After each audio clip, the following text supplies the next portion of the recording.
Et alors, les imams aussi, on leur reproche le juridique. Donc, ils parlent de droit musulman. Vous savez, comme quand l'imam Ismaïl, par exemple, ou d'autres imams, il n'est pas le seul, hein, tous les imams de France, ils vont parler ainsi, qu'un musulman, dans la loi musulmane, le fiqh, il ne peut pas se marier avec une idolâtre et tout ça, là. C'est du fiqh, c'est du droit musulman.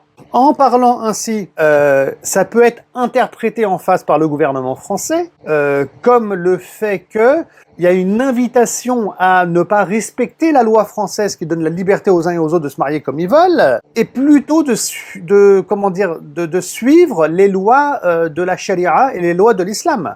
Ça peut être perçu de cette manière-là. Mais encore une fois, je l'ai dit au début, il n'y a personne qui dira qu'il ne faut pas respecter les lois de la République. Après, chacun il a ses convictions. Même en France, je veux dire, il y a plein de Français qui vont estimer que non, il faut qu'il y ait la peine de mort en France.